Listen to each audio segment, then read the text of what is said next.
Buenos días, nueva clase acerca del capítulo 5 del Capital, escrito por Marx, el proceso de trabajo y proceso de valorización. Tenemos que empieza hablando acerca de que el uso de la fuerza de trabajo es el trabajo mismo. Ya lo habíamos visto en el capítulo 4, que esto es hasta donde llega en el capítulo anterior, y es que el consumo de una mercancía comprada como tal en el mercado, que es la fuerza de trabajo, es justamente el trabajo mismo. O sea, cuando uno la compra y la consume, lo que hace entonces es hacer trabajar al trabajador, valga la redundancia. Por lo tanto, el comprador de la fuerza de trabajo la consume haciendo trabajar a su vendedor, esto es, al obrero. El trabajo es, dice Marx, en primer lugar, un proceso entre el hombre y con la naturaleza, un proceso en el que el hombre media, regula y controla su metabolismo con la naturaleza. Y lo que me interesó en este párrafo es justamente que al operar por medio de ese movimiento sobre la naturaleza exterior a él y transformarla, transforma a su vez su propia naturaleza, que es una relación que luego va a explorar Piaget justamente con la toma de conciencia, y Marx va a avanzar sobre eso en el trabajo enajenado, que es lo que vamos a trabajar en el siguiente curso, Materialismo Histórico 2. Pero digamos, estos son como los pequeños adelantos en donde uno puede ver que la relación de uno con lo otro, con la naturaleza y con la otredad, en realidad es también en la misma medida una toma de conciencia sobre la propia acción. Y por lo tanto, una reinterpretación constante y maximizadora en este sentido dialéctico de lo que es el trabajo para Marx. ¿Sí? Que también en parte lo hemos avanzado en otras discusiones, pero que ahora vuelve a ser importante. El trabajo es, no el trabajo obligatorio bajo el sistema capitalista, sino para Marx el trabajo es inherentemente un trabajo humano, pero no como trabajo obligatorio, insisto, sino más bien como el trabajo que reelabora las fuerzas propias y las pone a disposición de los demás, de la naturaleza y de sí mismo.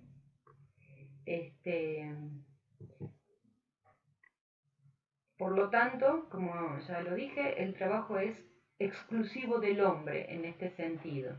Y esta es una frase célebre, citada múltiples cantidad de veces, y dice: una araña ejecuta operaciones que recuerdan las del tejedor, y una abeja avergonzaría por la construcción de las celdillas de su panal a más de un maestro albañil.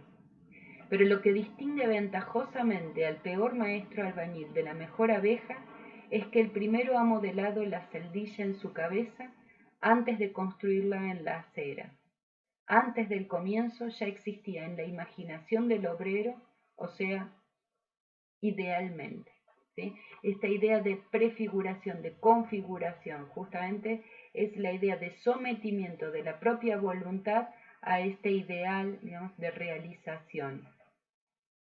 Y de realización no solo de la transformación de la naturaleza, sino de realización de sí mismo. Insisto en este doble sentido de sujeto, de la relación entre sujeto y objeto.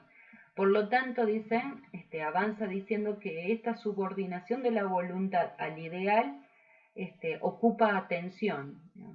Y cuanto más atención haya que prestar, menos atrayente será el trabajo, sobre todo pensando justamente en este trabajo obligatorio, en el cual constantemente durante las horas comprometidas por las cuales el trabajador ha vendido su fuerza de trabajo, tiene que subordinar constantemente esta voluntad, o sea, tiene que forzar esta atención, y por lo tanto es menos atrayente su trabajo. Bien, una vez que él termina analizando justamente el tema del trabajo en sí, qué supone que es y cómo se realiza en el sistema capitalista, ahora justamente empieza a plantear el proceso mismo de trabajo y dice que tiene 3 elementos simples. Una actividad orientada a un fin, que es el trabajo mismo, un objeto que va cambiando, digamos, inicialmente es la tierra el objeto de trabajo, pero una vez que la tierra produce el trigo que va a generar pan, este trigo justamente se convierte en la materia prima y el pan a su vez es la materia prima para una actividad distinta, para una cocina distinta y así sucesivamente. O sea, tanto los objetos como los medios de trabajo, que pueden ser los instrumentos, las herramientas o aquello que necesitan, van evolucionando y transformándose y elevándose, digamos, como si fuera en la cadena alimenticia, si se quiere, o sea, elevándose como en una cadena y cambiando de posiciones. Por lo tanto, digamos, el lugar que ocupe el medio de trabajo en el proceso laboral implica, digamos, no solo escalas graduadas que señalan el desarrollo alcanzado por la fuerza de trabajo humana, o sea, a medida que avanza la capacidad de trabajo, pasamos de una piedra afilada a un cuchillo, a una máquina, justamente como lo hemos visto en los capítulos que ya trabajamos, sino también, y por lo mismo, indicadores de las relaciones sociales bajo las cuales se efectúa ese trabajo, ¿sí? ¿Qué tipo de relación social, qué tipo de sistema justamente social está realizándose bajo estos medios y bajo estos instrumentos? Y después más adelante dice también que el hecho de que un valor de uso aparezca como materia prima, medio de trabajo o producto, digamos, porque finalmente el producto de un proceso laboral puede terminar siendo el medio de trabajo para otro o el objeto de trabajo para otros, etcétera, digamos, y esto depende de su función determinada en el proceso laboral, el lugar que ocupe en el mismo. Y con el cambio de ese lugar cambian las determinaciones anteriores, ¿sí? O sea, como que esto es como reelaborándose constantemente y a lo que se le agrega constantemente valor, digamos. Por eso algunas cosas más complejas, justamente que tienen más valor o más fuerza de trabajo incorporada, justamente son las que más caros salen, digamos, en el precio final, justamente por la cantidad de valor inscrito o valor, trabajo pretérito también, que se hayan incorporado en ellas. Ahora bien, si analizamos específicamente el proceso de trabajo, ¿sí? Hemos analizado todos los demás ingredientes o analiza los demás elementos y se clava finalmente en el proceso de trabajo que va a terminar siendo lo más importante que va a decir en este capítulo, que es justamente el proceso de realización del valor y de valorización. Ahora lo vamos a ver. Pero antes dice, el proceso de trabajo en cuanto proceso en el que el capitalista, o sea, visto desde el lado del capitalista, consume la fuerza de trabajo, o sea, algo que compró en el mercado, ¿sí? Recuerden el capítulo anterior, que la fuerza de trabajo se medía justamente por la cantidad de elementos que mantienen vivo a ese trabajador y a su prole, ¿sí? O sea, esta fuerza de trabajo comprada por el capitalista a un valor específico es consumida en el proceso de trabajo, ¿sí? Visto desde este ángulo, esto muestra dos fenómenos peculiares. Por un lado, el obrero trabaja, digamos, habiendo vendido esta mercancía suya, la única que le queda, que es su fuerza de trabajo, su energía vital, su energía corporal, su mente y sus músculos puestos en la atención constante de un objetivo final que es la realización de un producto, ¿no? Entonces, bajo estas ideas, el obrero trabaja durante el tiempo que se haya vendido bajo el control del capitalista, a quien le pertenece el trabajo que realice. Y por lo tanto, el producto final que realice el trabajador no le corresponde al productor directo, esto es, al obrero, sino que es propiedad del dueño de los medios de producción, ¿no? Quien adelantó el dinero y quien compró fuerza de trabajo, esto es, le corresponde al capitalista. el capitalista, visto desde este ángulo, el trabajo es de igual manera, o sea, el adelanto que realizó de pago por el trabajo, o sea, por el proceso laboral, es exactamente lo mismo que el adelanto que realizó por las materias primas, por los medios de producción, etc. O sea, para el capitalista, visto desde este ángulo, lo que ve es un gasto que es necesario achicar para justamente generar el proceso de valorización, como vamos a ver más adelante. Y ahora sí, entramos entonces de lleno al punto más importante de esto, que es justamente que el proceso de trabajo es un proceso de formación de valor y más adelante, y por lo tanto, de valorización.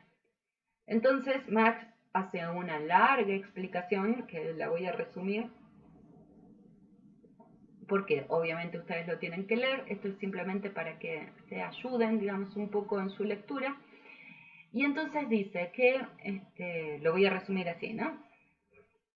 Avanza explicando de dónde salen los valores de cada una de las cosas, pero supongamos que vamos a hilar 10 libras de algodón que salen 10 chelines porque consumen justamente tantas horas de trabajo. Él hace todo el análisis, ahí lo tienen, y entonces vamos a sacar de esas 10 libras de algodón 10 libras de algodón hilado, ¿sí? O sea, la materia prima nuestra es el algodón y va a pasar por el uso, que es el instrumento de hilar el algodón en esa época, no cambio nada del ejemplo de Marx, y se transforma en 10 libras, pero de algodón hilado, ¿sí? Ya hilado. Entonces tenemos que el algodón sale 10 chelines, el uso, o sea, el gasto del uso, el gasto del instrumento de producción en este caso, el instrumento, digamos, el gasto, ¿no? La amortización, lo que nosotros llamamos en contabilidad, por el uso del uso, valga la redundancia, bueno, no, uno es con H y otro es sin H. El uso del uso sale 2 chelines, o sea, le incorporamos ese valor, y el gasto de la fuerza de trabajo es de 6 horas y sale 3 chelines. Recuerden, insisto, que esto está medido por la cantidad necesaria de cosas que el hombre necesita justamente para mantenerse con vida a él y su familia, ¿sí? Entonces, el proceso de trabajo como proceso de formación de valor nos indica que 10 libras de algodón hilado, el valor de eso es de 15 chelines. Entonces dice Marx, bueno, este hombre, el capitalista que adelantó todo este dinero, saca el algodón hilado, va al mercado, lo vende a 15 chelines y se queda perplejo y dice, ¿para qué hago todo esto si voy a sacar exactamente lo mismo que invertí? No hay ganancia. Entonces ahí justamente es cuando Marx dice, nuestro capitalista tenía previsto este caso, que lo hace reír. Por eso, el obrero encuentra en el taller no solo los medios de producción necesarios para un proceso laboral de 6 horas, sino para uno de 12. Y entonces vamos de lleno justamente al proceso de valorización. El anterior ha sido el proceso de formación de valor. ¿Cuánto sale 10 libras de algodón hilado? Pero ahora vamos a ver el proceso de valorización, o sea, es el proceso a partir del cual se explota la fuerza de trabajo de manera tal de extraer ganancia de esta venta. Entonces, lo que hace nuestro capitalista, según Marx, previendo, digamos, que así no gana nada, duplica la jornada laboral y la lleva a 12 horas, o sea, a 20 kilos de algodón hilado. Entonces dice, de algodón nos sale 20 chelines. De uso tenemos 4 chelines porque se duplican. Y justamente, de fuerza de trabajo, como la fuerza de trabajo no está en relación a la cantidad de horas, sino que está en relación, lo que habíamos dicho, a la cantidad de mercancías y de comestibles y de casa y de escuela y de lo que sea que necesita el trabajador para mantenerse vivo, esto no cambia si trabajas 6 o 12 horas. O sea, el valor de la fuerza del trabajo está medida con otra proporción que es distinta justamente a estas medidas que estamos tomando con el algodón, con el uso, que son fijas, mientras que la medida del valor, o al revés, o sea, son fijas en la medida en que si duplicas la cantidad, se tiene que duplicar el valor de esa cantidad. Pero la fuerza de trabajo, como se mide desde otro lugar, se mantiene constante. Entonces, el total de gasto de nuestro capitalista va a ser de 27 chelines, pero va a vender el algodón a 30 chelines, porque en el proceso de formación de valor, 10 horas, 10 libras de algodón son 10, corresponde justamente a 15 chelines, con lo cual él lo vende de una manera como se formó el valor, mientras que pagó 3 chelines menos por su fuerza de trabajo, o en realidad lo pagó a lo que es el valor real. Entonces, finalmente, lo que termina pasando es que hay 3 chelines de ganancia, que eso es lo que el capitalista gana por usar y por poner a trabajar a nuestro obrero. En este sentido, digamos, es por eso, digamos, que justamente hay una diferencia entre el proceso de formación de valor y el proceso de valorización. Y el proceso de valorización es un proceso de expropiación del trabajo o el cantidad de trabajo impago. En este caso, el trabajo impago son los 3 chelines por el doble, por la duplicación de la jornada laboral, que como su valor, el valor de la fuerza de trabajo se mantiene constante porque está calculada con otros parámetros, entonces se la ahorra el capitalista y va para su bolsillo. Esa es más o menos la explicación, digamos, no sé si se entiende más o menos, justamente, que nos hace Marx con esto. Y lo que quiero finalmente mostrarles es justamente, voy a hacer una lámina nueva mientras voy hablando, que en esta fórmula que Marx nos ha entregado de cómo funciona, esperen que no encuentro ya, de cómo funciona la fórmula del valor, digamos, esto es la fórmula de la distribución de la circulación capitalista, ¿sí? O sea, esto es la fórmula del capitalismo, ¿sí? El dueño, digamos, o el capitalista tenía una inversión, un capital, digamos, que lo invirtió justamente en algodón, uso y en fuerza de trabajo, y la mercancía justamente que genera, o sea, la mercancía del millón, la mercancía de los huevos de oro, la mercancía, esta M, que es la que produce el D', o sea, estos son las 3 libras, ¿sí? Que ganó, o los 3 chelines, perdón, los 3 chelines que ganó, que es lo que pasó de D a D', es justamente la explotación de la fuerza de trabajo. O sea, esa mercancía que hace que el dinero se produzca o se reproduzca en esta situación o en esta idea marxista, es justamente la compra de una mercancía específica que es la que es capaz de generar el proceso de valorización y que es justamente la explotación de la fuerza de trabajo y la expropiación de trabajo o el trabajo impago, digámoslo así. Eso es, digamos, final lo que me restaba para concluir esto.